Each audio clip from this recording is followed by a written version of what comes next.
सभी विद्वजनों में विराजित राम को प्रणाम करते हुए, दोस्त का इंटरव्यू लेना मुश्किल काम है। मैं पहले कर चुकी हूँ ये काम और मैंने प्रेस विज्ञप्ति बनाई थी देने के लिए। मैंने इसको बोला चेक कर, इसने फटाक से नाम मेरा चिपका दे नीचे कि साक्षात्कार करेंगी मोनिका को। तो आपने ये जिम्मेदारी मुझे दी है और मुझे बहुत खुशी है। खुशी इस बात की कि कृष्णा जी के साथ मेरा रिश्ता साहित्य का बाद में बना, उससे पहले एक परिवार का रिश्ता था। मेरी सासू माँ सीथल में पोस्टेड थी और आप वहाँ पे जॉब में थे। जब मैं शादी होके गई तो मुझे क्या बधारने वालों में भी आप सबसे आगे थे। तो एक वो प्रेम का संबंध एक वो भी बनता है और बहुत खुशी की बात है कि हम अपने ही लोगों से बातचीत करते हैं। तो कृष्णा जी, सबसे पहले तो मैं ये जानना चाहती हूँ कि आप तो पीटीआई हो ना, यहाँ क्या कर रहे हो? क्या मुश्किल हुआ? क्योंकि स्पोर्ट्स के जो लोग हैं, खेल कूद के, उनका दिमाग एक अलग तरीके से काम करता है। एक साहित्यकार का दिमाग थोड़ा अलग से काम करता है। वो मैंने मजाक में कहा था कि थोड़ा माहौल हल्का हो जाए। तो एक पीटीआई से साहित्यकार तक का जो सफर है वो कैसे तय हुआ? सभी को पहले नमस्कार और आभार सच श्री साहित्य संस्थान का। और ये सहेलियाँ जो बैठी है मुझे पकड़ के बिठा दिया है और मैं अभी सीख ही रही हूँ, तो मुझे मेरे शब्दों के द्वारा कहीं कोई चूक रह जाए तो आप मुझे माफ़ी देंगे। मैं सभी शिवत्व और शक्ति को प्रणाम करते हुए अपनी बात शुरू करती हूँ कि आपने मुझे पूछा कि मैं पीटीआई हूँ, लेकिन इससे पहले एक साहित्य की विद्यार्थी। और जब मैं बचपन में थी तब से मुझे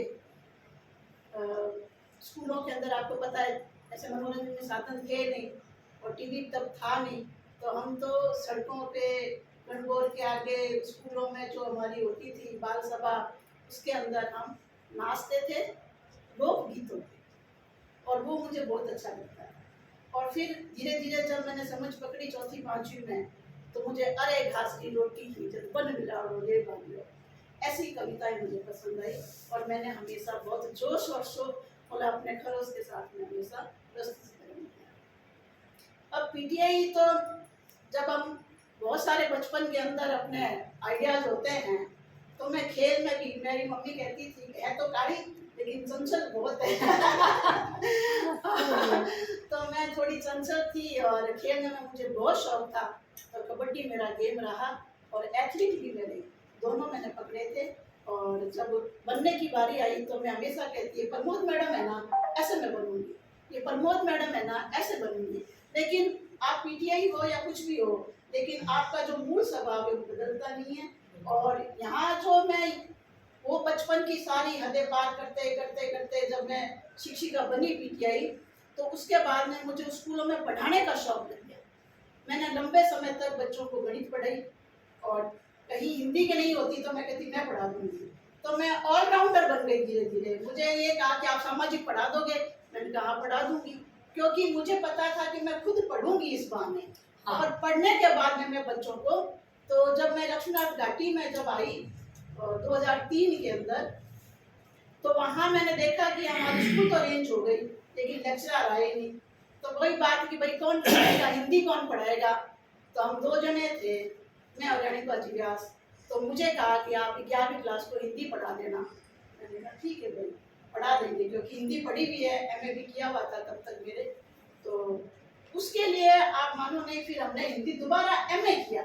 अच्छा, अरे 2005 में मैंने दोबारा एमए किया कि भाई बच्चों को पढ़ाना है ना तो खुद को पढ़ना पड़ेगा। तो मैंने तब वापस अपनी 2005 से यात्रा शुरू की ये पढ़ाई लिखाई की। और पढ़ते पढ़ते 2005-06 कुछ लोगों से मित्रता हुई और तब तक ये बाहर मेरा आना हुआ नहीं, लेकिन मैंने थोड़ा बहुत लिखना शुरू कर दिया था। लेकिन वो आलेख और निबंध होते थे, कहानी और कविता मैंने लिखी नहीं। लेकिन बच्चों को पढ़ाने के लिए मैंने एमए दोबारा किया। एमए किया तो किसी ने कहा एमफिल कर लो, तो भाई ठीक है एमफिल कर लेते हैं। एमफिल किया तो भाई पीएचडी कर लो, तो पीएचडी का तो मुझे तो कुछ आता ही नहीं था कि पीएचडी होती क्या है। तो ये सारा करते करते फिर पीएचडी का फॉर्म हुआ। पीएचडी के अंदर हमारे जो गुरु थे भगवान दास जी किरणु रहे और मदन जी सैनी हमारे गुरु रहे। तो उन्होंने मुझे हमेशा कहा कि भाई आपको ना करना खुद को ही है, मेहनत खुद को करनी है। ऐसे नहीं कि आपको मेहनत करोगे मैं चेक कर दूंगा, क्योंकि मेरा विषय पीएचडी का इतना कठिन था, आचार्य श्री तुलसी साहित्य में नारी चेतना। अरे वाह। तो 6 महीने तो मैं घूमती रही कि भाई मैं कैसे पीएचडी करूंगी, क्या करूंगी, मैं जानती नहीं हूँ। खाली बस आचार्य श्री तुलसी को मांगते थे। तो मैं लाडनू और बीकानेर रोज संडे को मेरा रहता था, सुबह 6 बजे निकलती और रात को 10 बजे पहुंचती। और ये पीएचडी का सफर हुआ। सफर होते होते आप जैसे लोग अच्छे मिल गए, मुझे बहुत सारे अच्छे मिले, इनके सामने बैठे हैं, इनके यहाँ भी मैंने प्रोग्राम किया था। तब क्या हुआ था कि सेमिनार चलते थे शिक्षा के अंदर, तो मुझे शौक था सेमिनार के अंदर अटेंड करने का। तो पूरे भारत के अंदर जो सेमिनार हुए शिक्षा के या साहित्य के, तो मैंने वहाँ अटेंड किए और धीरे धीरे ये साहित्य की गतिविधियाँ मेरी बढ़ने लगी। तो ये तो बहुत अच्छी बात आपने बताई कि किस तरीके से एक मतलब हम ये मान के चलें कि जो पीटीआई होना है, शारीरिक शिक्षक, ये रोजी रोटी की बात है, लेकिन जो मन रमता है, जो मन को अच्छा लगता है, वो ये है कि हम साहित्य को किस तरीके से लिखें, जाने उसके अंदर। आपने 2005 के बाद से बात शुरू किया, तो कितना मुश्किल रहा घर पे ये बताना कि मैं साहित्य लिख रही हूँ या मैं कुछ लिखना चाहती हूँ? किसको बताया, क्या प्रतिक्रिया रही, या आपके पहले कौन श्रोता रहे? मोनिका, ये जो सफर है ना, ये ऐसे आसान सफर नहीं है। वही हम जानना चाहते हैं। क्योंकि जब मैंने मेरी खुद की यात्रा शुरू की थी, जब मैं 15 साल 15.5 साल की थी, जब मेरी 10वीं हुई थी और मेरी 9th क्लास में शादी हो गई थी। 15.5 साल की एक औरत बन जाती है जिसको शायद साड़ी पहनना आता ही नहीं। और मैंने 15.5 और 16 के बीच में, जैसे ही मेरी 10वीं पास हुई, मैंने नौकरी करनी शुरू कर। तो प्राइवेट नौकरी की, और प्राइवेट करते करते मैंने ट्यूशन पढ़ाया। और ट्यूशन पढ़ाते पढ़ाते किसी ने मेरी क्या खूबी रही हमेशा कि मैं बड़ों का कहना मान लेती थी। परिवार में सबसे छोटी थी, माता पिता दोनों बुजुर्ग थे, घर में किसी को पता ही नहीं कि ये कौन सी क्लास में पढ़ रही है। 8वीं में सगाई कर दी। 9th आते आते वो तो 6 महीने मेरे डिले हो गए थे शादी के, नहीं तो मेरी तो 8वीं में शादी हो जाती है, मतलब उस समय हो जाती है। और मैंने सच्ची बताऊं, मैंने जिंदगी में 2 जिद की, बड़े वाले जिद। अच्छा। हाँ, पहला जिद मैंने किया था जब मेरी सगाई तो हो गई और मुझे नहीं पता था कि शादी क्या होती है, उस समय इतना था भी नहीं। और जब मेरे साथ वालों ने कहा कि भाई देख तो शादी हो जाएगी, अब तू पढ़ेगी नहीं, तो मेरा शुरू से ही पढ़ने के अंदर था। आज मैं जो कुछ हूँ माँ सरस्वती की कृपा से हूँ, क्योंकि मेरी माँ ने हमेशा मुझे किताब ही हाथ में दी, पर उसने उसकी भी मजबूरी रही होगी कि क्यों हाँ भरी और क्यों मेरी शादी के लिए इतना जल्दी किया। उनका ये मानना था कि हमारे रहते हुए इसके भी फिर हमारा पता नहीं क्या होगा। तो मेरी जब शादी हो गई तो मैंने उस समय 8वीं पास थी और सर मेरी शादी होने वाली थी नवंबर में। तो भाई किसी ने कहा कि अब पढ़ा के क्या करोगे, इसकी तो शादी कर रहे हो, इसको घर भेजो, और ये पढ़ेगी तो ये खेलती भी तो है ना, ये तो बिगड़ जाएगी। वो भी आधुनिक जमाना था, जमाने हमेशा आधुनिक ही होते हैं। अपने टाइम का हर जमाना आधुनिक होता है ना। तो भाई अगर ये जाएगी स्कूल, ये खेलने जाएगी तो ये बिगड़ जाएगी। ये मेरी माँ को किसी ने काम में भर दिया था। तो भाई मैंने कहा इसकी दोहती भी तो पढ़ रही है, तो मेरे को पढ़ा दो आप। तो क्या नहीं, इनकी दोहती अच्छे खानदान से, अच्छे लोग हैं, तो ये तो पढ़ेगी आगे तक। मेरे ना पता नहीं कहाँ से क्या दिमाग में बीज आया कि मैं भी पढ़ूंगी, इसकी दोहती अगर बीए तक पढ़ेगी तो मैं एमए तक पढ़ूंगी। अच्छा, अरे वाह। और मैंने ये बात मेरी माँ को कहा कि भाई तू मेरी शादी कर दे, भले कुछ भी कर दे, किसी के साथ कर दे, लेकिन मैं पढ़ूंगी जरूर। तो उन्होंने कहा नहीं, अब नहीं पढ़ाएंगे। अच्छा। हाँ, अब तेरी शादी कर देंगे। तो मेरी बहन बड़ी है मेरे से, बहुत बड़ी है, वो आई कि भैया तैयारी करते हैं शादी की। मेरे पापा गए थे यज्ञ के अंदर, पंडित थे। तो जब वो आए तब तक मैं 3 दिन तक बिना खाए बिना पिए घर में बैठी रही और सोती रही। ना कोई काम, ना पढ़ना, ना लिखना, ना बोलना। मैंने कह दिया कि मैं तो पढ़ूंगी। अरे फिर मेरे पापा जब रात को आए यज्ञ से तो मैंने सुना, क्योंकि हम पहले छत पे सोते थे, आपको ध्यान है तो, गर्मियों के अंदर। तो जुलाई का महीना था, एडमिशन शुरू हो गए थे 12 के अंदर। तो मम्मी ने कहा कि भाई ये तो है ना 3 दिन से भूखी है और ये पढ़ने का जिद कर रही है, ये जिद कर रही है। तो पापा ने कुछ नहीं कहा, काका कहते हैं कुछ नहीं कहा उन्होंने। और जैसे ही ना सुबह हुई, मुझे 6:30 बजे उठाया गया ऐसे पकड़ के, मेरे काका ने उठाया, कहते खड़ी हो, तैयार हो जा तू। मैं नहा धो के तैयार हो गई और है ना मुझे हाथ पकड़ के लेके गए और मेरी गुरु कृष्णा आचार्य मेरे नाम की पकड़ा के आए कि ये पढ़ेगी, जिद कर रही है।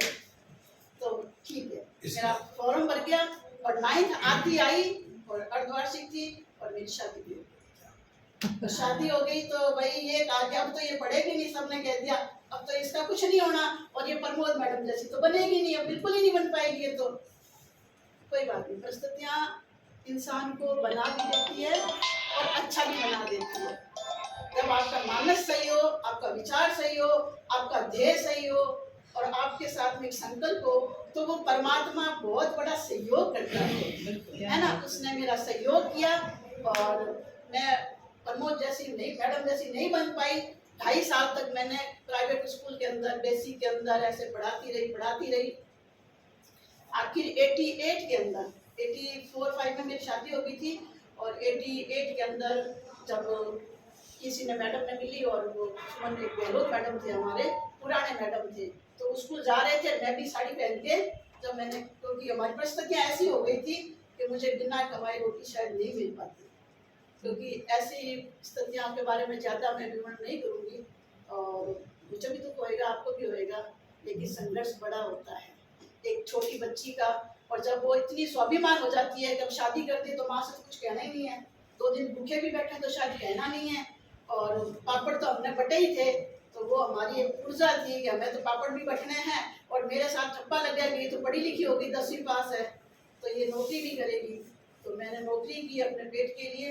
और 88 के अंदर एक मैडम और मिली सुबह सुबह, जो मैं स्कूल जा रही थी, उसने कहा कृष्णा क्या कर रही है? और मेरा हमेशा, मैं बताऊँ ना, मैं पढ़ूंगा कहना मानती हूँ, मेरे पास में आशीर्वाद है। तो मैंने कहा मैं तो है ना स्कूल में पढ़ाती हूँ, मैंने बहुत चाह के कहा, तो मैं हमेशा ना उत्साहित रहती हूँ हर चीज़ के लिए ऐसे। तो हाँ, तो मैंने कहा मैं तो पढ़ाती हूँ प्राइवेट स्कूल में, मैंने ज्वाइन कर रखा। मैं 6 बजे जाती, जिसकी 6 बजे वहाँ से निकलती, अगरबत्ती करती, झाड़ू लगाती, बच्चों को पढ़ाती वहाँ पे। तो क्या कृष्णा जाके जल्दी सवेरो, तू जा प्रमोद मैडम के पास जा, वो तेरी हेल्प करेंगे, तो अच्छी खिलाड़ी थी ना, मैं स्टेट तक खेली भी थी, तो है ना तू जा उनके पास में। तो मैं शाम को तांगा करके और मैडम के पास गई और मैंने कहा मुझे है ना उन्होंने भेजा है। तो उनके हस्बैंड भी किए शिव जी, उन्होंने कहा कि कृष्णा मैं तेरा फॉर्म भरा दूंगा, लेकिन आगे तुझे है ना कवर करना पड़ेगा, तुझको ये ना प्रैक्टिस करनी पड़ेगी, तू तो धोती में कैसे भागेगी। उन्होंने ये कहा तो धोती में कैसे भागेगी। मैंने कहा सर आप चिंता मत करो, मेरा फॉर्म भरा दो। उन्होंने मेरा फॉर्म भराया और आप मानो नहीं, मैंने कम से कम 20-25 दिन तक अपने ये जो काशी विश्वनाथ है इसके पीछे चक्कर लगाए, साड़ी के अंदर ही भाग दौड़ की कि वहाँ पे ये ऊंच वो होते हैं, हाई जंप होता है, लॉन्ग जंप होता है, 3-4 चीजें बताई कि भाई ऐसे ऐसे आपको कवर करना है। मैंने सारा कवर किया और मैं फिजिकल टीचर बन करके 88 में आई, 90 में फिर घर रही और 90 के अंदर मेरी नौकरी है। 1990 में अब जो जिन्होंने कहा कि नहीं बन सकते, तो ये मेरा भगवान का जो प्रसाद था जी, वो काम आया। जी। तो एक विज्ञापन आता ना, जिद करो दुनिया बदलो। तो ये जो हाँ जिद है, जिद तो हम इसको नकारात्मक रूप में लेते हैं ना कि बच्चों को जिद्दी नहीं होना चाहिए, पर मुझे लगता है कि जहाँ आत्मसम्मान की बात हो, जहाँ जीने मरने की स्थिति आ जाए, वहाँ पे जिद करना, अड़ जाना, बोलते ना पैर मजबूती से डटा लेना, वो बहुत महत्वपूर्ण होता है। मैं जानती हूँ कि जो बात आपने कही, जो बिल्कुल इशारे में कही, उसके पीछे का जो दर्द था, जो आंसू है, जो रत जगह हैं, जो तकलीफें हैं सामाजिक परिवेश की, वो आपने बहुत नज़दीक से देखी होगी। लेकिन ये सारा होता अक्सर ये है कि जब हम बहुत नकारात्मक चीज़ों से गुजरते हैं, जीवन बहुत आपकी परीक्षा लेता है, तो अधिकांश लोग अपना मानसिक संतुलन भी खो देते हैं और समाज के लिए नेगेटिव हो जाते हैं। तो ऐसे में आपने वो अपनी जो सकारात्मकता थी, वो जो मुस्कुराहट का बीज था, वो सब कैसे बचा के रखा? इसमें मेरी माँ का योगदान।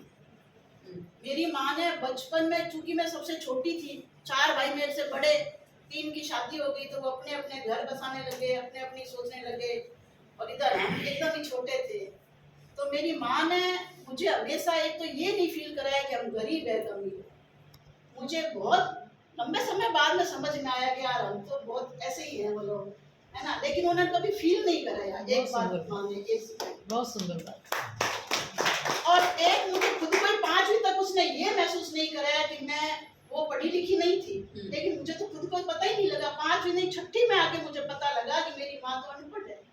क्या बात है। कृष्णा जी इसका उदाहरण बताइए आप। वो होता क्या था कि जब मैं छोटी थी घर में सबसे, और मेरे मम्मी पापा इतने मतलब संत आदमी थे कि वो हम कमाते खाते थे, बस इतना ही था, है ना। जैसे थोड़ी बड़ी हुई तो मुझे याद है कि मैं एक मम्मी ने वो हमारे लोहे का होता था तो मैं गायों का गोबर भी ले आती थी और ऐसे ऐसे करके थापते थे। तो मम्मी के वो है ना चूल्हा जलता था हमारे, तो चूल्हे में वो काम आता था, तो मम्मी राजी होती थी और मुझे कहती नहीं ये तो बहुत अच्छा काम है, वो क्या है मेरी प्रशंसा करती थी। लेकिन उन्होंने मुझे कभी भी ये नहीं सिखाया कि इसकी बुराई करनी है, तेरे 3 भाई सहयोग नहीं दे रहे हैं तो क्यों नहीं दे रहे हैं। हमें कभी ये महसूस नहीं हुआ कि मेरे भाई, अगर मेरे को पता ही नहीं है कि भाई ये कहाँ पढ़ रही है, इसकी शादी है तो क्या करना है क्या नहीं करना है। हमारी माँ ने कभी किसी की बुराई नहीं, तो वो बुराई वाला शब्द एक तो हमारे आया नहीं। हमें ये लगा कि हमें अपना काम करना है, हमें अपना कमाना है और अपना खाना। अरे वाह, तो कितनी बड़ी बात है। और मैं जैसे थोड़ी बड़ी हुई, मुझे पता है कि हमारे घर में वो पापड़ वाला वो लोहे आने लगे थे और हम 4-5 लोग थे, जिसमें मेरा भाई कमारा था, मेरे पापा थे, मैं थी। तो हम 5 जने है ना घर का काम अपना करके और मैनेज करके, हमने हमेशा ये काम, मम्मी ने ये किताब है इसको पढ़ना है। और 6ठी तक की बात बताऊं क्या, मेरे पिताजी वो उपन्यास पहले आते थे, आपको पता है, सामाजिक उपन्यास बड़े बड़े आते थे, उनकी किताबें अलग होती थी, अपने कोर्स की किताबें अलग होती है। तो मेरे पिताजी को शौक था, वो संस्कृत के थे वैसे तो विद्वान, लेकिन उनको शौक था तो वो पढ़ते थे। तो मनोरमा, ये धर्मयुग हमारे घर में किताबें आती थी और कल्याण की भी आती थी। पिताजी पढ़ते थे ना, मेरी मम्मी को ये पता है कि ये पिताजी की किताब है, ये मेरी किताब है। अच्छा। मैंने गलती से कभी पिताजी की किताब ऐसे ले ली ना तो वो मुझे एक थप्पड़ मारती जरूर कि ये तेरे काम की नहीं है, तेरी किताब निकाल दी। अरे वाह, है अरे ना, वाह, ये मनोविज्ञान का काम है। क्या बात। हाँ, कितनी बड़ी बात हाँ, है। एक तो उसका ये मैंने देखा तो मुझे पता लगा ये तो पढ़ी लिखी है भाई, इसको पता है तभी ये कह रही है। और मैं उससे डरती थी, मैं मेरी माँ से डरती थी। मतलब एक बार क्या हुआ, एक उसकी क्या आदत है, सुबह उठाती थी और हमें शिकंजी पिलाने का था। सुबह सुबह शिकंजी, चाय में बाद में मिलती थी रोटी के साथ में, लेकिन वो शिकंजी पिला के कहती तू नहा धो के, हमारा जैसे खिड़की है फिर हमारी गली है ऐसे तो पाटा लगा हुआ है, तो मुझे गीता दे देती थी। आज जैसे बड़ी 11 है ना, तो मेरी माँ गीता भी मेरे से सुनती और 11 की कथा भी सुनती, और फिर 12 को नहीं सुनती थी, फिर 13 को कहती फिर शुरू हो जा, यहाँ कहती फिर कहती बोल बोल के बता, ऐसे नहीं, मौन वाचन नहीं करना है, तू बोलेगी। मैं रसोई में बैठी हूँ क्योंकि काम तो चलता रहता था, तो रसोई में बैठी तो मुझे सुनाई देना चाहिए, जो यहाँ से गुजर रहा है ना उसको भी पता लगना चाहिए कि ये बोल रही है कुछ।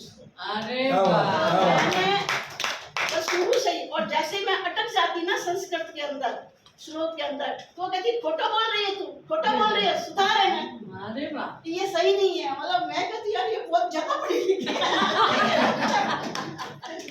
मैंने मेरी माँ को शायद 13 साल की उम्र में सारी भागवत सुनाती थी।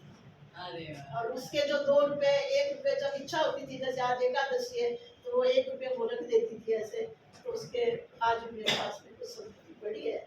तो ये जो मैंने सीखा कि भाई किसी की बुराई नहीं करनी है और ना ही किसी से अपने को अपना कमाना है और खाना है। तो इतनी विषम परिस्थितियों में भी मैं चलती रही, क्योंकि माँ का जो पल्लू है वो कहीं कहीं, और वो ये भी कहती थी कभी कभी, जैसे मैं बड़ी होने लगी और मेरी शादी और हुई और मेरे बेटी भी हो गई थी, 10वीं पास के बाद में मेरी बेटी हो गई थी, और शायद उसका भी बहुत बड़ा भाग्य है कि मैं आगे बहुत निरंतर प्रगति पे चली, लेकिन भोगा वो अलग बात है। तो मुझे याद है कि मम्मी ये कहती थी कभी भटक जाए ना तो वापस रास्ते पे आ जाना, उस अंधेरे में चलते मत रहना, क्योंकि तेरी उम्र ऐसी है, 100 लोग मिलेंगे, देखो बाहर निकलेगी तू कमाएगी और हजारों आदमियों के साथ तुझे रहना पड़ेगा, लेकिन तू अपनी आँख की सच्ची और खुद का ध्यान रखना, और बाइक में कभी भटक जाए तो वापस लौट आना, वहीं उस अंधेरे में मत खोना। मेरी माँ ने मुझे 2-3 क्या बात है। अच्छे से कहती थी। कितनी बड़ी बात है कृष्णा जी। आज हम लोग यहाँ पे बैठे हैं, रोज अखबारों में हम लोग देख रहे हैं बच्चियों के साथ जो कुछ भी हो रहा है, तो कहीं ना कहीं शायद उनकी परवरिश में ये बात आई नहीं कि बेटा अगर तुम कहीं अंधेरे में चल पड़ो तो लौट आना, यहाँ ममता की रोशनी हमेशा रहेगी। तो जो ये चाहना जिसको बोलते हैं ना, ये सर्वाधिक महत्वपूर्ण होता है। मुझे लगता है कि बच्चे को संस्कारित करने में ये सबसे बड़ी भूमिका होती है कि छठी सातवीं तक बच्चे को पता नहीं लगे कि उसकी माँ को पढ़ना नहीं आता। ये कितनी बड़ी बात है, ये उनकी कितनी बड़ी विद्वता थी कि उन्होंने इस चीज को कायम रखा और एक बोलते ना पौधे को एक ऐसे मोल्ड कर दिया किस दिशा में तुझे बड़ा होना है, और उसके बाद वो अपना रास्ता अपने आप से ले लेता है।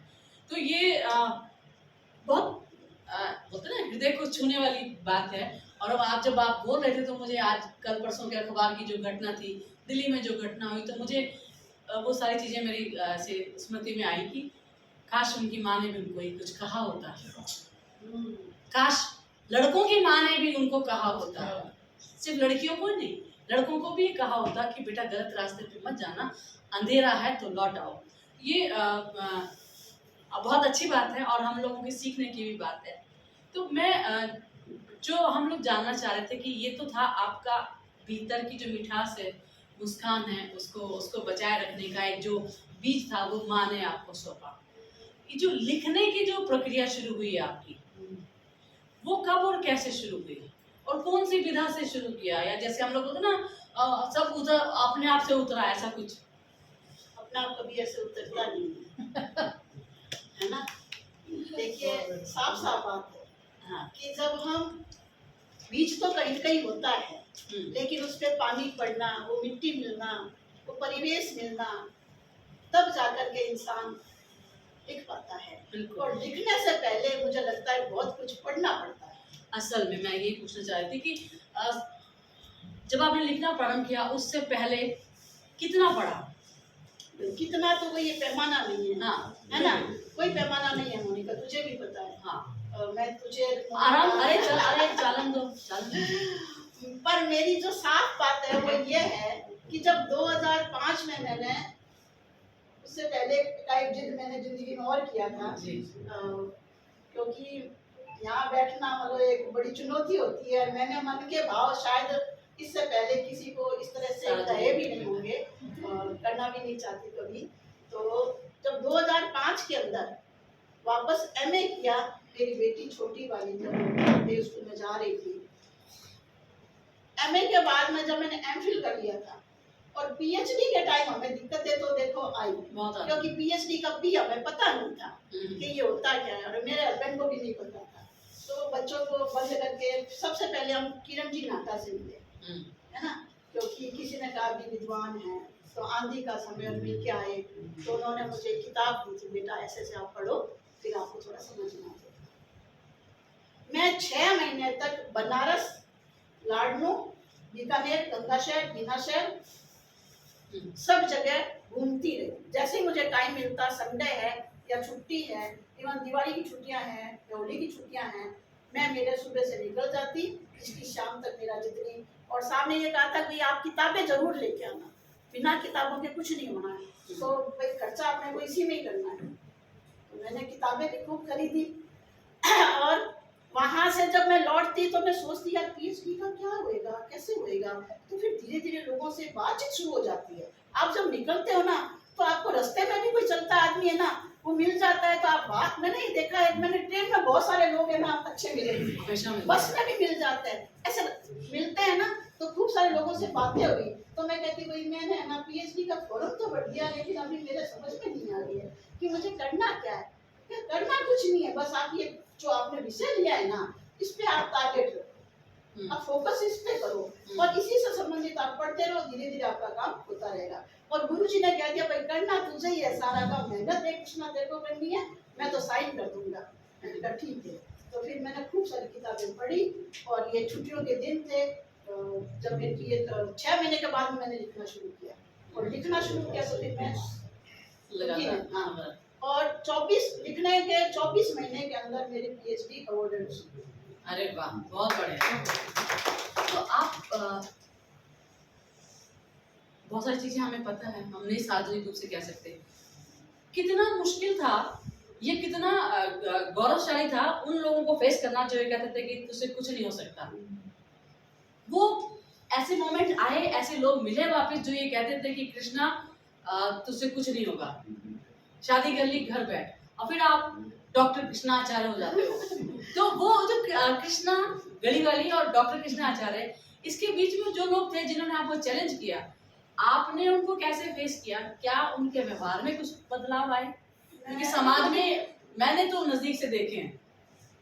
मनिका, मैं कभी भी किसी को अगर मुझे कुछ कहता है ना कि भाई आपके अंदर कुछ नहीं है, या मेरी हंसी भी उठ रही है, या शुरू में जब ऐसे अपने होते हैं ना, तो मैंने देखा है कि बहुत सारे लोग अपने पे ऐसे होते हैं, यार कुछ नहीं है ना। हाँ तो पीएचडी तो चलो हो गई, लेकिन पीएचडी से पहले एक चीज और किया था मैंने। हाँ, अगर आप चाहें तो स्वागत है। थोड़ा सा 4 लाइन में बता देती हूँ हाँ। कि जिंदगी का ऐसा मोड़ था कि इतना संघर्ष, और मैं इतना ज्यादा मतलब करते करते शायद आज है ना मर जाती हूँ, बार बार चौक में मर जाती मैं।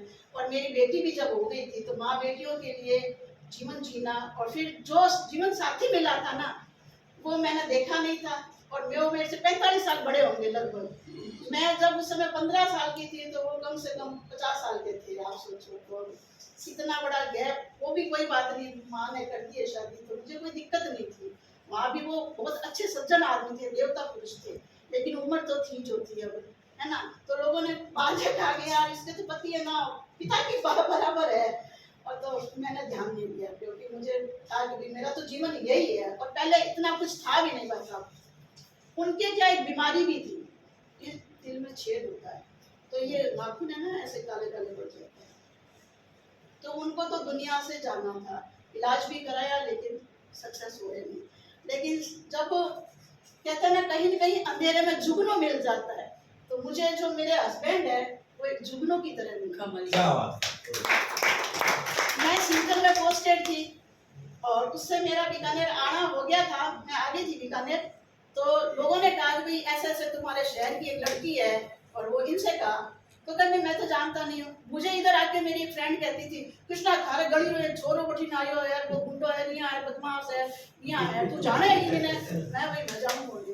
तो भाई ऐसे करके फिर इन्होंने कहा भाई कौन है क्या है। तो एक दिन मेरे घर पे कोई स्कूल का जो सामान या कुछ लेके आए थे, मैं बीकानेर थी, और दरमियान क्या होता है, इंसान को कुछ होना भी पड़ता है, खूब सारा होना पड़ता है, पर त्याग की जिंदगी बहुत मुश्किल होती है। जब पेट की बात आ जाती है, बच्चे की बात आ जाती है, और आदमी को जब कमाने की होती है, वो भी एक औरत जाए घर से बाहर, 5 बजे मेरे को निकलना पड़ता था। तो आप सोचो 100 लोग दूसरे भी खड़े हो जाते हैं, कहाँ जा रहे हो भाभी जी, मैं छोड़ दूँ क्या, कहाँ जा रहे हो भाभी जी, मैं छोड़ दूँ क्या। लेकिन मेरी माँ ने सिखाया नहीं, एक स्वाभिमान होता है, तेरे को जिस समय जाना है तो 10 मिनट पहले निकल जा। तो वही मेरी आदत पड़ी हुई है कि आज मैं घर से कहीं भी जाऊंगी, किसी भी प्रोग्राम में मैं समय पे पहुंचूंगी, 10 मिनट पहले पहुंचूंगी। तो इनको लगा, पर पता नहीं इनको क्या लगा, बाद में कहा शादी करेंगे तो इनसे ही करेंगे अपने। तो और मुझे ये समाचार पहुंच गया था कि वो ऐसे कह रहा है कि भैया ना मैं मिलूंगा, शादी उससे करूंगा, और तब तक मेरा तलाक हुआ नहीं था। लेकिन 1 साल के अंदर पता नहीं मैं वापस सीथल गई, ये बीकानेर आए, इन्होंने अपने, देखो मन की बात होती है, लेकिन उस समय ऐसा घूमना फिरना, ऐसे प्रेम विवाह होते नहीं थे। और बड़ी बात होती है परिवार की, क्योंकि मुझे मेरे माँ पापा की परिवार जो इज्जत है वो बहुत प्यारी थी, और आज भी मैं उनका सम्मान करती हूँ, चाहे मेरे साथ कुछ भी हुआ। मेरा एक टाइम ऐसा आया कि उस घर से कुछ रीजन हुए निकल के अपनी माँ के घर आऊँ। 1 साल में अपनी माँ के घर आई, और उस दरमियान मैंने तलाक का कागज दे दिया, और इन्होंने भी तलाक दे दी थी जब मेरे एक्स हस्बैंड थे उन्होंने, क्योंकि उनको दुनिया से जाना था, और वो बहुत सज्जन और देवता पुरुष थे। और मैंने जिद किया बाद में कि भाई ठीक है, मैंने इनके अंदर 2 चीजें देखी, एक ईमानदारी और एक मेहनत।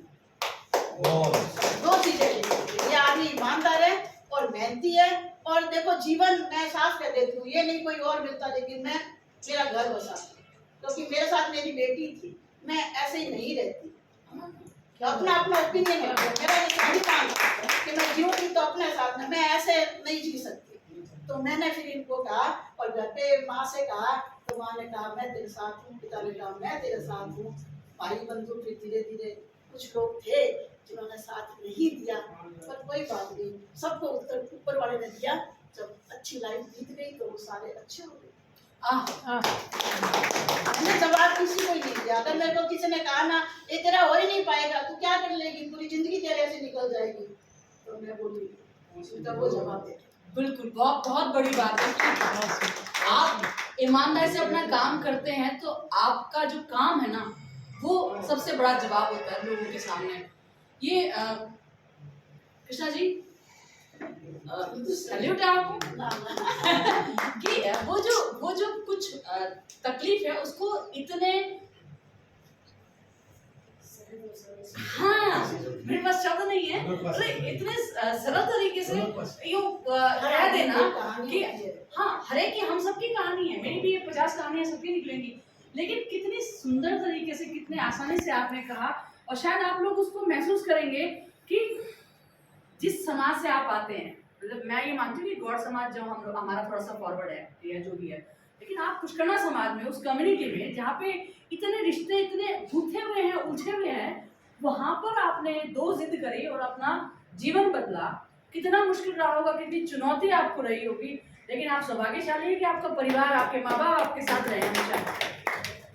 मोनिका, मैंने हमेशा ये देखा कि ये जब जुगनू बन के आए, इनकी एक खूबी थी कि बड़े मेरे को बोलना नहीं आता था, मैं इतना बोल नहीं सकती थी, मैं चुप ही रहती थी, मुझे कोई भी सुना जाता मैं चुप रहती और मैं मेरी बेटी को लेके बैठ जाती कि बेटा आपने भी अच्छे दिन कोई नहीं, मैं बोलती थी, मैं कभी किसी के सामने नहीं बोली, किसी के सामने नहीं बोली, और मैं मेरा काम करती थी। मुझे पता है कि ये ना काम ही मेरा धर्म है, और किताबें लेके बैठ जाती और नहीं तो मैं पढ़ने बैठ जाती। और जब मैंने MA किया, PhD किया, ये सब कुछ किया, तो इन सब के अंदर दो बेटियां मेरी छोटी थी, जिसकी एक की उम्र तो 3 साल थी और एक शायद 5-6 साल की थी, तो उनको भी बैठा करके कभी हम जाते ताला लगा करके, तो मेरी बेटियों ने, इस समाज ने, प्रबुद्धजनों ने, शिक्षकों ने मुझे बताया। और मेरे हस्बैंड कभी भी कोई, मैं ऐसे कभी कोई बात बताते नहीं भी क्या है क्या नहीं है, लेकिन जब समय होता है तो खड़े हो जाते। और उनको ये था कि नहीं तू पढ़, वो नहीं होते तो शायद मैं पढ़ नहीं पाती। उनकी हार्दिक इच्छा रही कि ये पढ़ रही है क्या, तो वो घर में, आप बुरा नहीं मानना, बहुत सारे कम लोग, आदमी लोग घर में काम करते होंगे, लेकिन मेरे हस्बैंड मेरी बहुत अच्छे से सेवा करते हैं, खाना बना देते हैं, बहुत सारे काम जो मैं से नहीं हो पाते हैं। कृष्णा जी आपकी ईमानदारी को सैल्यूट है। लेकिन वो कर देते, उनके अंदर है कि ये काम कर रही है ना, अब ये स्त्री पुरुष नहीं है, आज जो भी बने हैं तो उनका बहुत बड़ा, मैं कहती हूँ जुगनू से भी बड़ा नाम है। बिल्कुल बिल्कुल बिल्कुल, तो मैं उनको बहुत बहुत साधुवाद, और बेटियों का भी बहुत बड़ा रोल, और साथी लोगों का तो है ही है। हम लोग बहुत देर से परिदृश्य में आते हैं, लेकिन जो प्रारंभिक जो आपका संघर्ष रहा उसमें जो बड़ी भूमिका होती है वो पति की, परिवार की, माँ बाप की होती है, और बेशक बच्चों ने भी कुछ सेक्रीफाइस किए होते हैं। जब आप बाहर गई, हमको ताला लगा के गई, तो मैं जानती हूँ आपकी आत्मा कितनी रोई होगी। जब बच्चों को बंद करके जाना पड़ता है तो दुनिया का सबसे मुश्किल काम होता है एक माँ के लिए, है ना। और झेला है हम सब ने, काम के लिए जा रहे हैं तो आंचल से दूध भी निकलता है, तो वो जिंदाबाद है। तो आपने सबसे पहली रचना कौन सी लिखी, बात बदलते हैं। मैं ना सेमिनार में जाती थी, जब मैं 2005 में जब शिक्षा से जुड़ी वापस, तो बहुत सारे, क्योंकि साहब TT कॉलेज में थे तो सेमिनार आते थे, तो मुझे भी बताते कि किशनगढ़ में है, अजमेर में है, उदयपुर में है, तो ऐसे राजस्थान करते करते मैं बाहर का एक सेमिनार था और वहाँ से मेरे को बुलावा आया था इलाहाबाद से कि ऐसे ऐसे ये सेमिनार है, सुबह सेमिनार है, बाद में कवि सम्मेलन। तो कवि सम्मेलन का तो मेरा आगे तक रिश्ता नहीं था, क्योंकि वहाँ तक मैंने कविताएं नहीं लिखी थी, मैं सच कहती हूँ, कोई 1-2 लिखी होगी, कोई मेरे पैक बंद थी डायरी के अंदर। तो मैं वहाँ गई, अकेली गई, तो अकेली नहीं थी, छोटी बेटी साथ में थी मेरे, हम दोनों गए इलाहाबाद, और सुबह मेरा पत्र वाचन था, तो मैंने हिंदी भाषा पे अपना पत्र वाचन किया। बाद में खाना खाते उन्होंने कहा कि भी 4 बजे से यहाँ पे कवि सम्मेलन होएगा, तो फिर मैंने कहा अपने तो अब चलते हैं यहाँ से, यार कहाँ है, उन्होंने नहीं नहीं मैडम मैडम वो जो एक थे साथ बुलाने वाले राजकुमार जी, वो कहते जाना नहीं है आपको बेटा। मैंने कहा क्यों? कि कवि सम्मेलन में भाग लेना है। मैंने कहा सर मुझे तो कविता आती नहीं है और मुझे तो कुछ भी नहीं आता है कविता के मामले में। छोटी मोटी कविता 4 लाइन की कोई कविता थोड़ी होती है। तो नहीं, आप बैठोगे, हिंदुस्तान के सारे लोग आए हुए, कम से कम 150 लोग थे वहाँ पे, सब कविता पाठ करेंगे, तेरे को आगे बिठाएंगे बेटा, और है ना मैं संचालक को कह दूंगा तेरा नंबर सबसे बाद में ले लेगा। तो वो 4 बजे कवि सम्मेलन शुरू हो गया। मैंने सबकी कविताएं सुनी। संचालक ने कह दिया कि भाई आपको सबसे बाद में सुनाएंगे, तो शाम को तो हमने सुना दिया था। मेरा नंबर आया रात को 1 बजे, क्योंकि वो सबसे बाद में कहा। लेकिन मंच इतना बढ़िया, लोग इतने अच्छे हैं, वास्तव में मैंने देखा है बहुत अच्छे लोग मिलते हैं। जब बाहर जाते हैं तो अपने को मतलब समझने वाले लोग होते हैं ना, अपने जैसे लोग बहुत मददगार मिलते हैं। तो मेरा जब नंबर आया तब तक मैंने एक गीत है जो लिख दिया था। अरे वो वाह। भी 2 एक टुकड़े में लिखा था। आप कंटिन्यू करें। मेरा एक छोटा सा गीत है ना, शायद सुनाया नहीं होगा, इतना याद भी नहीं होगा, लेकिन वहाँ मैंने वो सुनाया जरूर था। वो गीत था, रे मन पंछी रे उड़ना तेरा काम, आएंगे घनघोर अंधेरे धीरे धीरे चल, ऐसे करके मैंने रे मन पंछी रे ऐसे करके एक गीत वहाँ पे सुनाया, थोड़ी लाइनें सुनाई। तो भाई जो मंच था ना, उन्होंने ये पूछा कि भाई मैडम आप कहाँ से आए हो? तो मैंने कहा सर मैं तो राजस्थान से आई हूँ, बीकानेर से। क्योंकि कहीं पे भी जाते हैं ना तो अपनी एक अलग पहचान होती है, वहां से मैंने सीखा। मैंने कहा मैं राजस्थान से आई हूँ, बीकानेर से सर आई हूँ, कि मैम आप तो राजस्थानी में सुनाइए। मैंने कहा राजस्थानी में सर मैंने लिखा ही नहीं, यही 4 लाइनें मैंने तब भी लिखी है। तो राजस्थानी में तो रचना, मेरा उस समय तक तो दूर दूर का रिश्ता नहीं था, और जो आलेख लिखती थी वो हिंदी के थे सारे। तो कह आपको जो राजस्थानी में आता है ना आप वो सुनाइए। तो मेरी माँ हरजस गाती थी और लोक गीत गाती थी जब अपने काम करती थी। तो और एक जो गीत है ना मुझे उस समय याद आ गया था कि मैं वो मम्मी के साथ में सीखा हुआ था। वो अजय भाई साहब जब घर आए थे, जब आपने मुझे डिमांड से मैंने आपको सुनाया था कि भाई लाग्यो लाग्यो माँ सावणिये रोमांस, लाग्यो लाग्यो माँ क्या बात है। सावणिये रोमांस, तीज तीज तुम्हारा माँ बाप रे जी, लाग्यो लाग्यो माँ सावणिये रोमांस, और सहेलियाँ माँ पीवरिये जावे, और सहेलियाँ माँ पीवरिये जावे, मैं तोरे माँ मारे सास रे जी, लाग्यो अरे वाह। ये मैंने वहाँ पे हाँ याद आ गया तो सुनाया। तब उन्होंने मेरे को कहा कि आप राजस्थान जाते ही अपने घर लिखना शुरू करो, कविताएं लिखो, गद्य में लिखो, पद्य में लिखो, राजस्थानी में लिखो, लेकिन आप इसमें भी आप रचना करो, आप कविताएं और ये भी लिखो। तो मैं बीकानेर आई और आते फिर मैंने लिखना। आपकी अब तक कुल कितनी किताबें हुई हैं? भाई जब वो इतना देता है तो मैं गिनती नहीं रखती। मैंने कहा वे हिसाब दे रहा है। टीचर में ऐसे मेरा काम है पूछने का। मैं ना वैसे मेरी माँ कहती थी नजर लग जाएगी वो। अरे आजू बाजू बता दो। हाँ 25 से तो ऊपर है मेरे। अरे वाह, बहुत बढ़िया। अभी एक मैंने, क्योंकि मैं पीटीआई हूँ तो मेरा मुझे ये मानना होता है कि भाई मेरा ऋण है तो वो ऋण चुकाना बहुत जरूरी है। तो मैंने खेलों की पाठशाला, अरे वाह, एक ये किताब मिल आई है जिसमें सारे खेलों के नियम है उसके अंदर। अरे वाह, बहुत है ना? बढ़िया। तो ये किताब अभी मिल आई है। आप हिंदी राजस्थान दोनों में लिख रहे हो, है ना? अभिव्यक्ति किस में सहज लगती है आपको? अभिव्यक्ति राजस्थानी में से, राजस्थानी में सहज लगती है, क्यों?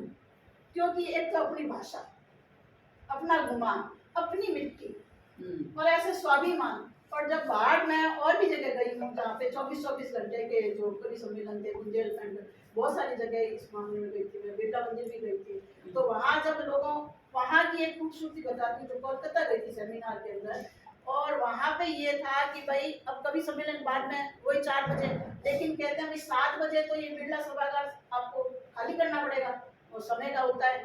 तो मेरा तो नंबर था 93 पे वहाँ पे, अच्छा।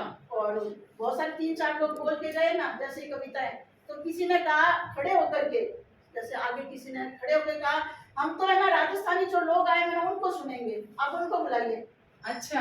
क्योंकि कलकत्ता के अंदर अपने मारवाड़ी समाज खूब है और बहुत शिद्दत से वो सुनते हैं। राजेंद्र जी गए हैं, इनको पता है कि अपना कितना वहाँ पे मतलब एकता है या मान सम्मान है।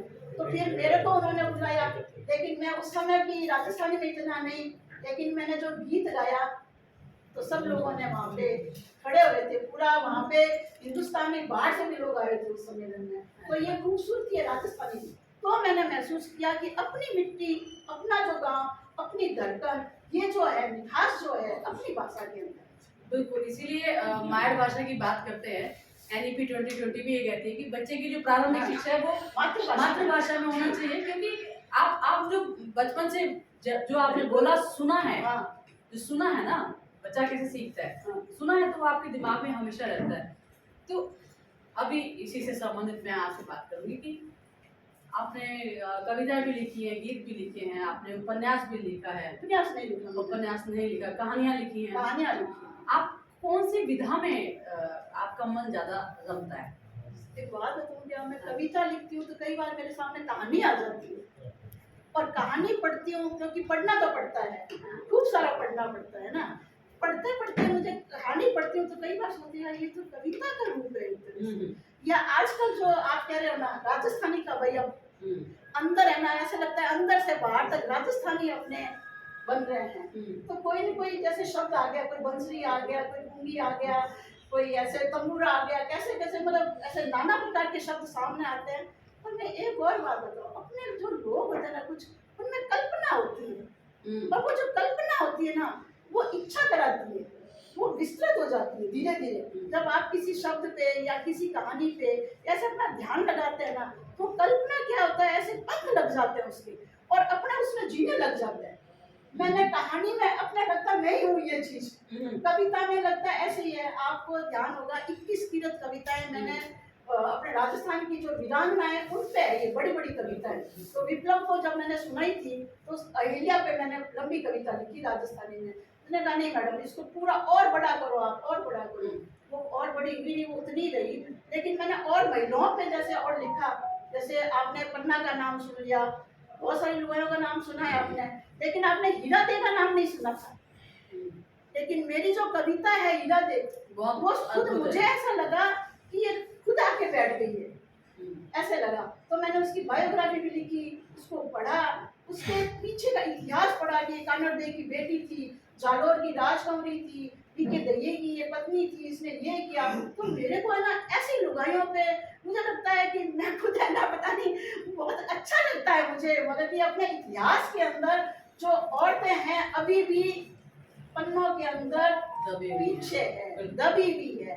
तो मैंने हीरा दे का कैरेक्टर लिया, मैंने इसका लिया हडी रानी का कैरेक्टर लिया, बहुत सारे और कैरेक्टर आए।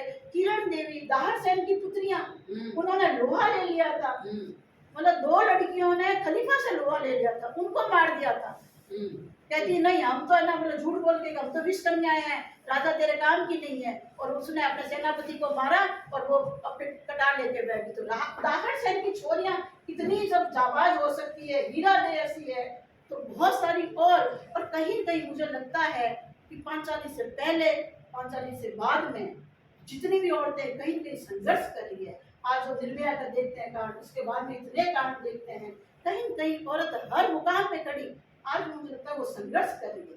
मेरा संघर्ष मुझे लगता है बहुत कम है, औरों का बहुत ज्यादा है।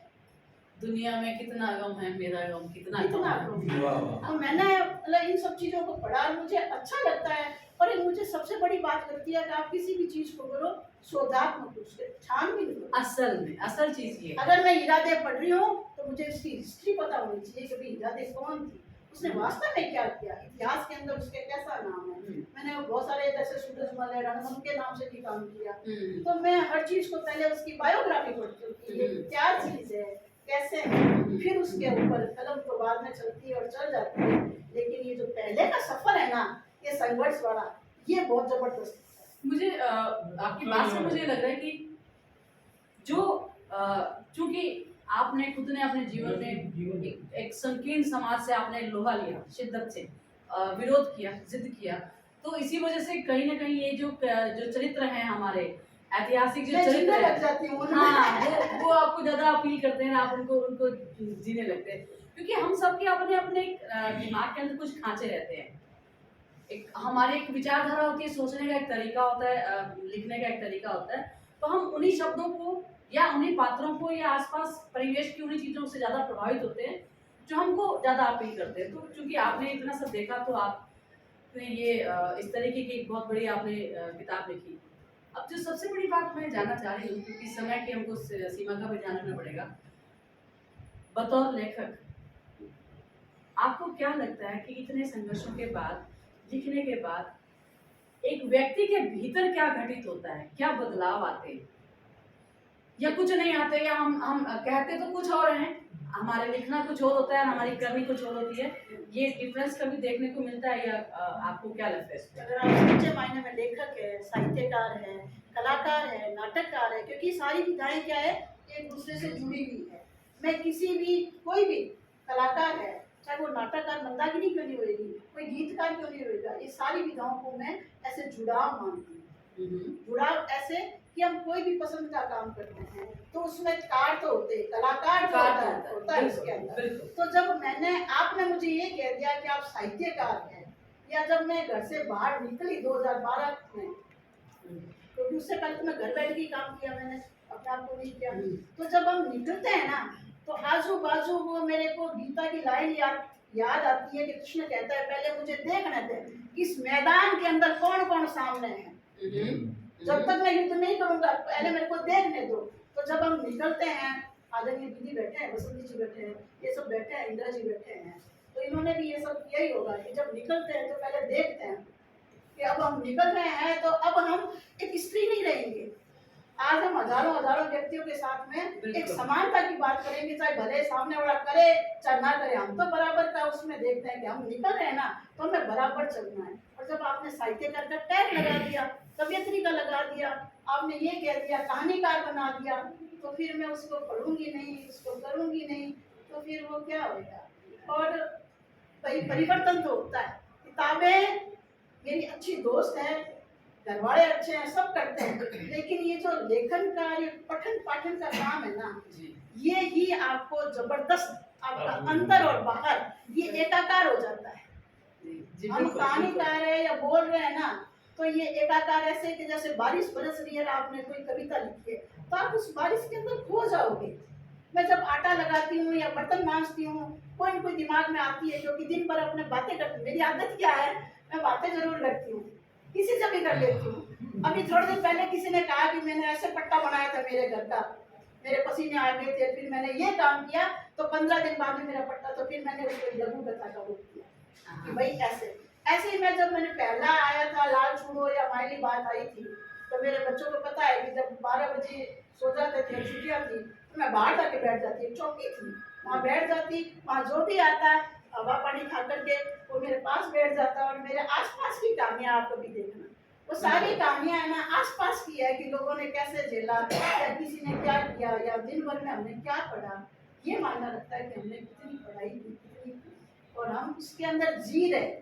और जब जी रहे हैं तो फिर हम, मेरे को लगता है कि अंदर और बाहर समानता। समान। तो ये जो हम साहित्य को विमर्श में बांटते हैं, है ना, स्त्री विमर्श, ये सब, उस पे आप क्या क्या कहेंगे? इसकी आवश्यकता है? स्त्री विमर्श की बात होना चाहिए, दलित विमर्श की बात होना चाहिए, या आजकल तो बहुत सारे पता नहीं कितने कितने दिव्यांग विमर्श निकल के आ रहा है। आप एक सजग साहित्यकार के तौर पे इस सब पे आप क्या कहेंगे? नहीं, हमारे से पहले भी बहुत सारी लेखिकाओं ने बहुत बड़े बड़े मुकाम किए हैं। कोई अपने वो नहीं है मील के पत्थर, वो अपने नहीं, अपने तो बहुत पीछे पड़े हैं। मेरे से पहले कितनी कितनी साहित्यकार महिलाएं लेखिका है, कितनी आगे बढ़ गई थी। लेकिन मुझे नहीं लगता, ये तो क्या हुआ था, पश्चिम की बात थी जहाँ पे ऐसा कुछ घटित हुआ था कि ये विमर्श होना चाहिए, और तब से जैसे अपने यहाँ दिवस मनाने लग गए हैं तो वो विमर्श वाली की बात आ गई। लेकिन मौजूदा हालातों में मुझे ऐसा लगता है कि शायद इतनी आवश्यकता नहीं है, क्योंकि हम जब अपने काम कर रहे हैं, मेहनत कर रहे हैं, तो मेहनत के साथ में हम आगे बढ़ रहे हैं। और आज बराबरी का भी है कि भाई लोग जितने भी अपने जितना अपना मान सम्मान दे रहे हैं, आज कहीं पे भी आप जाओ आपका मान सम्मान है, अगर बतौर बेटी का भी है, बतौर इंसानियत भी है। बिल्कुल बिल्कुल सही बात है कि अगर आप अपने, जो आपकी माँ ने कहा था कि रास्ते पे लौट के आना, अगर आप अपने सही मार्ग पे हैं, आप अपना काम ईमानदारी से करते हैं तो सहयोग हमेशा मिलता है। और ये मैं आपकी बात से बहुत एग्री करती हूँ। आपने शुरू में कहा था कि हमेशा अच्छे लोग मिलते हैं, तो आप जैसे होते हैं, आप जो देंगे आपको वही मिलेगा, है ना। तो आप प्यार देंगे तो आपको बदले में प्यार मिलेगा। मैं स्कूल जाती थी तो बस में लिखा हुआ था एक ना कि तमीज से बोलोगे तो इज्जत मुंह से मिलेगी। हाँ, हाँ, हाँ। तो ये बिल्कुल मैं आपकी बातों से भी मतलब मुझे समझ भी आ रहा है। हम सब इसके जीवंत प्रमाण है कि किस तरीके से हम जो बोएंगे वो हमको अंत तक काटना ही पड़ेगा। आपने बहुत अध्याय किया। मैं एक छोटी सा प्रश्न हो रही थी कि आपने कौन सा लेखक आपको सबसे ज्यादा प्रभावित करता है, आपने किसको सर्वाधिक पढ़ा? इसी से जुड़ा हुआ एक प्रश्न और ये भी है कि क्या स्वाध्याय जब करते हैं तो उस लेखक की विचारधारा का लेखन पे असर आता है, उसके साथ बह जाना चाहिए या अपना पृथक अस्तित्व रखना चाहिए? तो पहले तुमने ये पूछा कि भी किसको ज्यादा हाँ, पढ़ा? कौन आपको ज्यादा मैंने प्रभावित करता है? प्रेमचंद को खूब पढ़ा। हाँ, जब एमए किया तो तुलसी को खूब पढ़ा। प्रेमचंद की 300 कहानियां मानसरोवर के अंदर और इतने सारे उसके वो उपन्यास है, तो मैंने खूब पढ़ा। उसके बाद में मैंने तुलसी को खूब पढ़ा, अपने तुलसी, है ना, मीरा को पढ़ा। मुझे ऐसा लगता है कि अपने अंदर वो चीज तो आती है, लेकिन मेरा ये मानना है, जैसे अपने बैठे बैठे तू बात कर रही है कुछ और मेरा दिमाग अचानक कहीं और चला जाएगा, तो मेरा विजन अलग हो गया। हाँ, मैंने कहानी पढ़ी, चाहे ठाकुर का कोई पढ़ा, लेकिन मेरे अंदर वो ठाकुर के कुएं वाली वो वाली बात नहीं आएगी, क्योंकि मेरी मौलिकता है ना वो अलग प्रकार से है। क्योंकि मैं उस दलित के अंदर वो नहीं जा रही हूँ, मैं आधुनिक इस समय में चल रही हूँ, मैं अभी चल रही हूँ, इस वर्तमान स्थिति में चल रही हूँ। तो अभी क्या हो रहा है, अभी औरतों के साथ क्या हुआ, या बच्चों के साथ क्या हो रहा है, या समाज के साथ क्या, क्योंकि हम कहीं कहीं कच्चा माल जो है ना समाज से मिलता है। बिल्कुल बिल्कुल। तो अपने पे वो हावी इतने नहीं होते हैं। आप पढ़ो, पढ़ना ही चाहिए, कहीं पे असर भी आता है, क्योंकि तुलसीदास जी कहते हैं कि जब हम साहित्य की बात करते हैं तो लोक मंगल की बात होती है, असल में कल्याणकारी बात होती है। आप गुस्से में होते हो तो आपको लिखना जरूरी नहीं है, आप बहुत ज्यादा किसी और विषाद में हो आपको लिखना जरूरी नहीं है। आपका जब मूड बने या आपका कोई ऐसे हो जाए कि नहीं आज मैं संतुष्ट हूँ, तो बस आपका लिखा जाए, क्योंकि गुस्से में लिखो तो गुस्से वाली बात आएगी। तो लेकिन मैं बहुत सारे लोगों को देखा, मैंने पढ़ा, तो हम जिस लेखक को पढ़ते हैं पसंद करते हैं ना, तो कहीं ना कहीं उसकी छाया जो है उसके अंदर आती है। मेरे अंदर दिनकर की छाया आप मान सकते हो, क्योंकि मैंने दिनकर को खूब पढ़ा। तो वो लेकिन बड़ी चुनौती तो रहती है ना कि चुनौती आप रहती जिसको है, पसंद लेकिन करते हैं। ऐसे हूबहू कहीं कुछ भी नहीं नहीं होता। वो तो कभी हम कर कभी भी नहीं ऐसे नहीं सकते। रहते, क्योंकि मेरा विजन अलग, उनका उस समय का अलग होता है। बिल्कुल, बिल्कुल, लेकिन बिल्कुल। मैंने राष्ट्र चेतना के कवियों को पढ़ा है, मैथिली शरण गुप्त को पढ़ा है मैंने, है ना। और मेरा जो है ये द्विवेदी जी थे, वो भी मेरे मन पसंदीदा लेखक थे। और माखनलाल चतुर्वेदी को मैंने पढ़ा, तो और बहुत सारे आधुनिक कवि चलते रहते हैं। निराला जी को पढ़ा, महादेवी को पढ़ा। अभी छोटे छोटे से 2-3 सवाल लेके वाइंड अप करने से पहले, एक वर्तमान साहित्यिक परिदृश्य को लेकर आपकी क्या विचार है? महिला, पुरुष, हिंदी, राजस्थानी, अंग्रेजी, ये जो सब है, आपका क्या स्टैंड है इसमें? मैं तो ये कहती हूँ भाई, अपना स्टैंड यही है कि आप पढ़ते जाओ, लिखते जाओ, आगे बढ़ते जाओ। जितनी अपनी संख्या है ना भारत की, उतने तो लेखक अभी भी कम है। कहने में तो कह देते हैं खूब हो रहे हैं, लेखक हो रहे हैं, कवि हो रहे हैं, लेकिन अभी भी बहुत सारी दरकारें हैं। और जो नए नए लोग आ रहे हैं ना, ये बहुत अच्छा पढ़ भी रहे हैं तो अच्छा लिख भी रहे हैं, और बहुत सारे और भी अभी काम बाकी है। ऐसी बात नहीं है हर विधा में लिखा गया है, अभी कुछ विधाएं विलुप्त सी हो रही है, संस्मरण हो रही है, रेखा चित्र हो रहे हैं, हम्म। निबंध आजकल लोग कम लिख रहे हैं, हाँ। है ना। व्यंग्यात्मक जो शरद जोशी लिखते थे वैसे निबंध कम हो गए हैं, हरिशंकर है प्रसाई। ना। हाँ, तो बहुत सारी चीजें अभी भी बाकी है। और आज की जो जैसे रिपोर्टाज है वो नई विधा है, तो इसमें भी काम बाकी है। तो मैं कहती हूँ सब बहुत लिखे, खूब पढ़े और खूब लिखे, खूब अपना ये जो साहित्य का बाग है ये फले फूले। बिल्कुल बहुत सही बात है कि हम विभिन्न विधाओं में लिखने का प्रयास कर सकते जो हैं। आपके मन में आता है, जो आपको लगता है नहीं इस पे मैं लिख सकती हूँ, तो आप और नहीं तो आप अपनी जो आसपास की घटनाएं आप उनको लिख सकते हैं। एक बात यहाँ पे एक प्रश्न मेरा निकल के आ रहा है, हालांकि ये मेरे सिलेबस में नहीं था, है कि आसपास की घटनाओं को देखें और लिखें, ये तो हो गया विवरण। तो उसमें फिर साहित्यिक चेतना या कलात्मकता कैसे आएगी? भाई आप साहित्यकार हो तभी तो उसको कहानी के रूप में लोगे, उसको आप कविता के रूप में लोगे। निर्भया पे जिसने गीत लिखा है, आपने भी कविता लिखी है, बच्चों पे लिखी है, आप स्कूल में जाती हो कितनी सारी कविताएं लिख रहे हो। बाबूलाल जी पोस्टमैन है तो बहुत सारी मतलब चलते चलते कविताएं बना लेते हैं। बहुत सारे मित्र मेरे हैं जो मतलब लिख रहे हैं, मुझे भी बहुत सारी घटनाएं उससे मतलब प्रेरित होकर मैंने, क्योंकि मैं इसलिए प्रश्न आपसे पूछा कि मैंने बहुत सारे लोगों को पढ़ा, कई सारे विवरण तो अलग होता है। उन्होंने एज इट इज उन्होंने उसको नाम दिया कहानी, नहीं। लेकिन वो उसमें डिटेलिंग था सारा, वो डिटेलिंग नहीं होता है फिर। क्योंकि उसमें मेरी मनीषा से काफी चर्चा हुई कि उसमें रूह नहीं है, शब्द हैं वहाँ पर, घटना है वहाँ पर, लेकिन उसमें लेखक नहीं है, उसकी आत्मा, उसके विचार नहीं है। जब तक रस नहीं होएगा, भाव नहीं होएगा, नीति नहीं होएगी, गुण नहीं होएगा, तो कहाँ से वो साहित्य का पहले सर, जैसे अभी भी हम कुछ लिख ही रहे हैं। मैं रोज कहती हूँ भाई साहब को कि भाई साहब मुझे कुछ आता नहीं, मैं अभी सीख रही हूँ, अभी पढ़ रही हूँ, मैं दोबारा साहित्य की किताबें निकाल के बैठ जाती हूँ। बिल्कुल बिल्कुल। क्योंकि मैंने जब 2000 की बात की तो मैंने लेक्चर तक के फॉर्म भी भरे और मैंने पढ़ाई की, तो वो कॉलेज लेक्चर तक की जितनी पढ़ाई है वो बाद में मेरे साहित्य में कहीं न कहीं काम आई। बिल्कुल बिल्कुल। क्योंकि वो 10 साल की पढ़ाई मैं लेक्चर नहीं बन सकी, लेकिन मेरे साहित्य के अंदर काम है। और साहित्य का सा है तो उसको अपने उसको समझना पड़ेगा। बिल्कुल। असल में ये लोक मंगल क्या है, ये भाव क्या है, ये भाषा क्या है, ये अंदर का बीज क्या है। बिल्कुल, बहुत बहुत बहुत सही बात आपने कही कि जो आपने पढ़ा है, जो गुना है वो कभी व्यर्थ नहीं जाता। मेरे बहुत सारे ऐसे मित्र हैं जिन्होंने अथक प्रयास किए, मेहनत किए, मेरे साथ यहाँ पे शशि राजपूत बैठे हैं, तो पूरी घर गृहस्थी संभालते हुए भी इन्होंने एक जो बोलते ना, एक अंदर आत्मा में जो चेतना जला के रखी, उगता है, मंदाकिनी है, इंद्र रिधि है, सब सरोजिनी है, और बाकी सब लोग जो काम करें। अंतिम प्रश्न, इतने बड़े बड़े पुरस्कार मिले, क्या ये पुरस्कार किसी लेखक का दिमाग खराब करते हैं, या उसको सहयोग देते हैं, या उसमें घमंड लाते हैं, या मिलने चाहिए नहीं मिलने चाहिए? कोई जो सम्मान मिलते हैं, बड़े बड़े पुरस्कार, पुरस्कार दूसरों का दिमाग मैं ये पूछना चाहती हूँ कि पुरस्कार जो मिलते हैं खुशी होती है, लेकिन आपको क्या लगता है कि ये जो पुरस्कार मिलते हैं, मिलने चाहिए नहीं मिलना चाहिए, एक व्यक्ति के ऊपर उसका क्या प्रभाव पड़ता है, आप उसको कैसे लेती हैं? भाई मैं तो बहुत ही सहज लेती हूँ कि मैंने काम किया। अगर किसी ने मुझे कहा कि भाई आपको ये बुलाया जाता है, मानक अलंकार आपको दिया जाता है, तो मैं कहती हूँ मेरे लिए बहुत अच्छी बात है, और ये जिम्मेदारी वाली बात हो जाती है।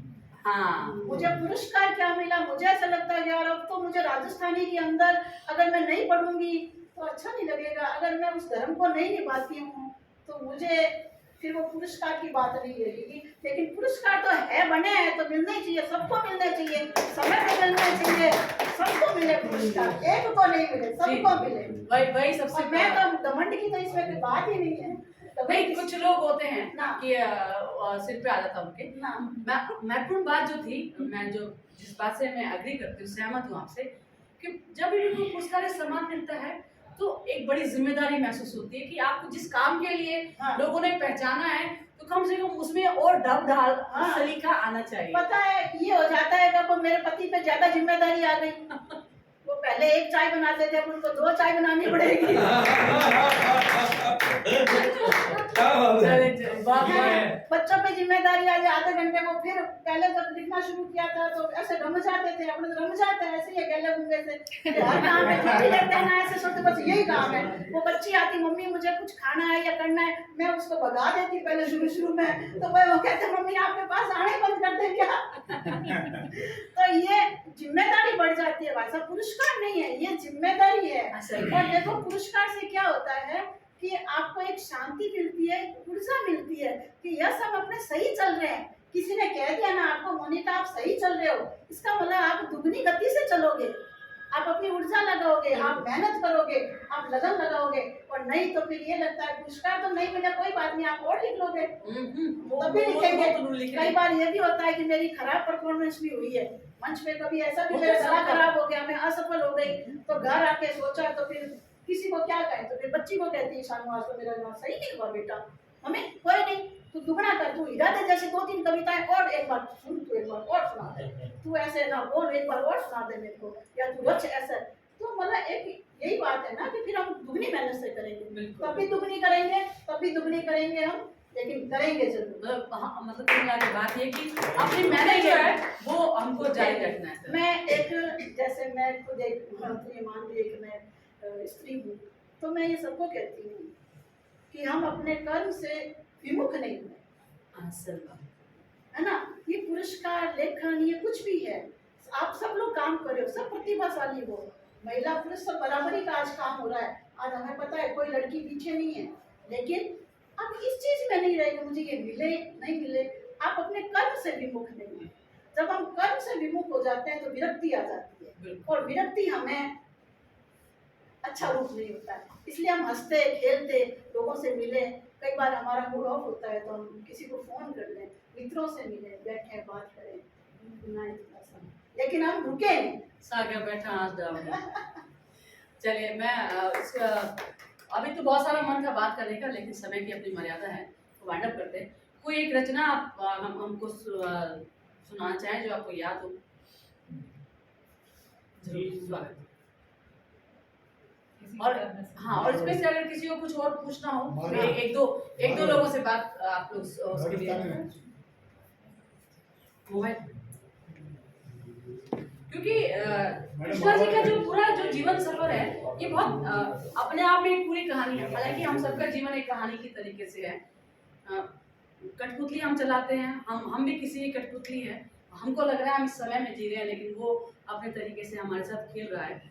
लेकिन सीखने वाली बात ये होती है कि तमाम विपरीत परिस्थितियों के आपको घुटने नहीं टिकाने हैं, और जब आप घुटने टेकना मना कर देते हैं तो फिर आपके सामने पूरा एक विस्तारित आसमान खुल जाता है। और जो लोग कल आपको कह रहे थे ना कि कौन है क्या है कैसे करेगी, वही कहते हैं बहुत मेहनती है, आप उदाहरण है। तो ये उदाहरण बनने का जो सफर है ना, जीरो से उदाहरण बनने का सफर, ये बहुत मेहनत मांगता है। भीतर से रोज मरना, आंसू रखना, और उसके बाद मुस्कुराना, और फिर काम करते रहना, ये बहुत बड़ा जो काम है ये आपने किया। और ये आप तमाम लोग हम सब जो करते रहते हैं, हम अपने हिस्से का महाभारत लड़ते रहते हैं, खुद ही अपने कृष्ण भी हैं, अर्जुन भी हैं, सबका मम्मी है कविता।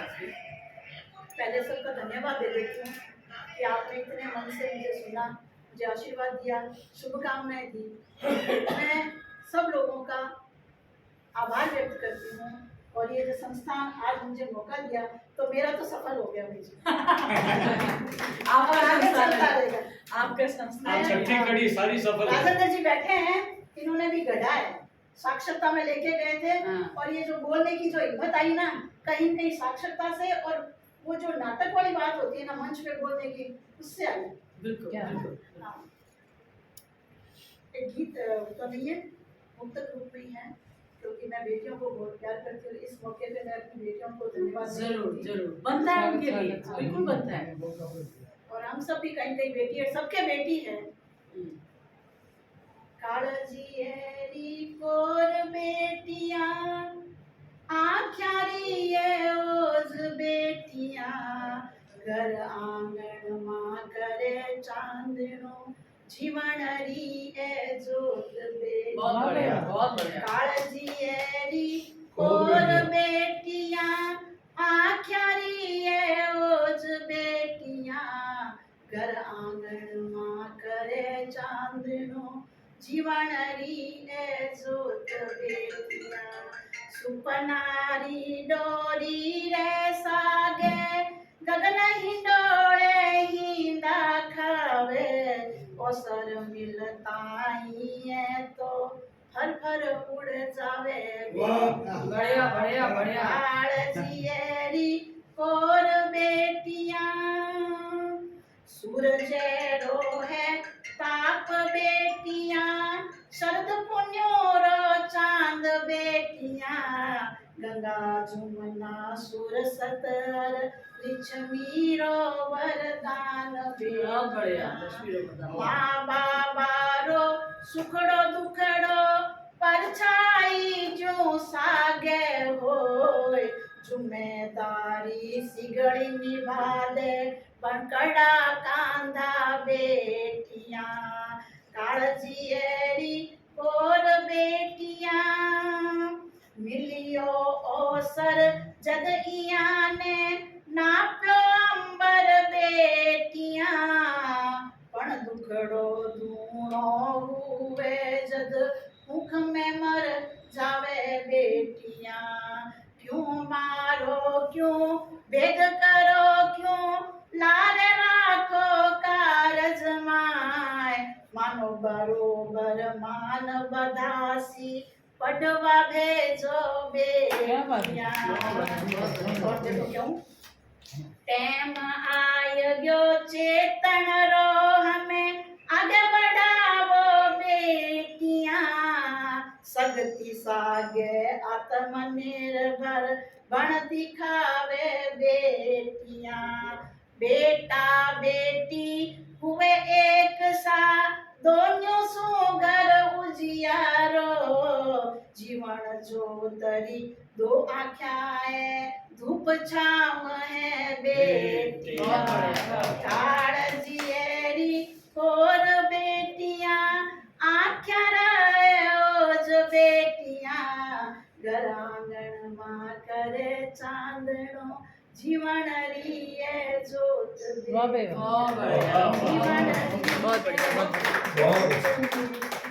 तो बेटियां जीवन ज्योत होती है और एक बेटी हमारे सामने शहर की बेटी बैठी हैं जिन्होंने सतत लगन के साथ एक नए आयाम गढ़े हैं और कृष्णा जी आपको शायद मालूम नहीं होगा लेकिन आपको देखकर आपके आसपास के कितने महिलाएं कितनी प्रेरित होती होंगी कि ये जब कर सकती हैं तो हम भी कर सकते हैं तो कुछ भी संभव है अगर व्यक्ति ठान लेता है अपने पसीने को जब मान देता है तो कुछ भी होना संभव है तो बहुत बहुत धन्यवाद आपने हमें समय दिया मान रखा और शब्दश्री आपका ही है हम सब मिलके हैं पर मुझे आज खुशी है कि मैंने अपने दिल की बातें साझा की है ना खुलकर बस थोड़ी बहुत की है और अभी भी सीखना बाकी है अभी चलना बाकी है मंजिलें बहुत दूर है और कांटे और फूल तो मिलते ओ, रहेंगे बेशक, लेकिन बेशक। हमें चलना है हमें रुकना नहीं है चलना है चलते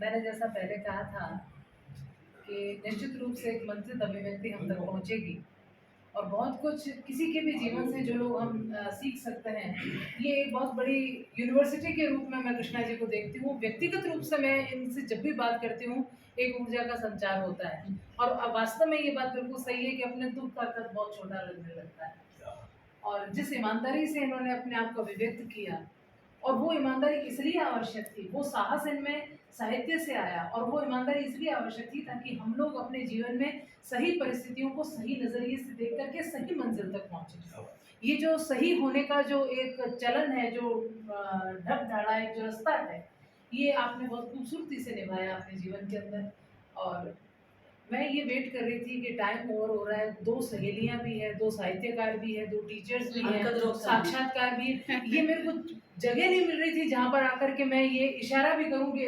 और 2 महिलाएं भी हैं तो ये थोड़ा सा लेकिन अगर ये निर्बाध गति आज अगर हमारे सामने नहीं होती तो बहुत सारी पर्दे हैं बहुत बहुत सारे अनमोल वचन, और एक जो मैं इनका जीवन दृष्टांत जो मुझे बहुत प्रिय है और मैं कई बार इनके मुंह से सुनती हूँ कि मुझे पता नहीं था कि मेरी माँ पढ़ी लिखी नहीं है। ये बाबूलाल जी की भी एक कविता है कि हमारी माँ पढ़ी लिखी कौन नहीं। तो ये माँओं का जो एक खूबसूरत पक्ष आपके लेखन का एक जो आधार स्तंभ मैं कह सकती हूँ। बहुत बहुत आपको साधुवाद, बहुत सारी शुभकामनाएं। और पुरस्कार की जो बात इन्होंने कही कि नहीं इससे लेखक को फर्क नहीं पड़ता है, कृष्णा जी दूसरों को फर्क पड़ता है। बहुत फर्क पड़ता है। इसलिए जो दूसरों का जो दर्द है ना उस पर भी कभी कुछ लिखिएगा कि पुरस्कार मिलने के बाद लोगों में कितनी कितनी खलबली होती है, कितने कितने कष्ट होते हैं। वो धैर्य रखे, नहीं, ये सबका भी नजर आएगा। वो धैर्य रखे, कृष्णा जी एक बात मैं कहती हूँ, बिल्कुल अच्छा लगता है, जैसे मोनिका और मैं अक्सर बात करते हैं कि दोस्त फर्स्ट आए तो बुरा लगता है, लेकिन दोस्त उसका जो फेल हो जाना होता है वो और ज्यादा प्रिय सुखकर लगता है। ये नैसर्गिक बात है, ये बिल्कुल स्वस्थ बात है, स्वस्थ मानसिकता की बात है। यानी हम हार्ड मास लेते सांस लेते लोग हैं, ऐसे स्पंदन हम लोगों में है, और आपको मिला है ईश्वर हमको भी दे। ऐसा शुभकामना में करती हूँ। एक ही बात जो लगती है ना यहाँ के सारे प्रदर्शन में, तेरी बात को जोड़ लूँ मैं, कि जब कृष्णा जी को पुरस्कार मिला, सम्मान मिला, तो मुझे बहुत खुशी हुई। हम लोगों को बहुत ज्यादा खुशी हुई। एक तो ये कि अपने दोस्त को मिला, दूसरा ये कि इनका नंबर आ गया तो नजदीक ही है। अब हम कृष्णा जी को सिफारिश करने लगे, कृष्णा जी खैर ये तरीका बात है, ये तुम्हारा उनका उनका उनका उनका लेखन है, उनका पसीना है, उनकी मेहनत और है, आज जो ये आयोजन है इसके अंदर एक छोटा सा नवाचार भी हम लोग करेंगे कि इनका अभिनंदन भी करेंगे। पुरस्कार मिला इसीलिए कर रहे हैं। और आपकी किताबों का लोकार्पण भी। और कृष्णा जी के साथ कभी भी फोन करने पे आपकी सूचना मिल सकती है कि नई किताब आ गई है। जैसे साड़ियाँ खरीदते हैं महिलाएं, वैसे कृष्णा जी किताब।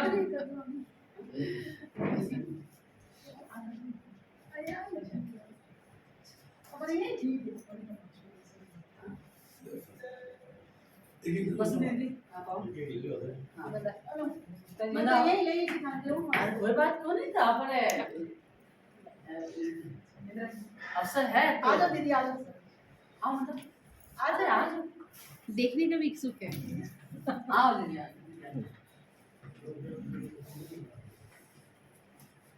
देखने का सुख नहीं है, फोटो देखेंगे तब सुख है सर। मुझे ये देखने का भी इच्छुक है।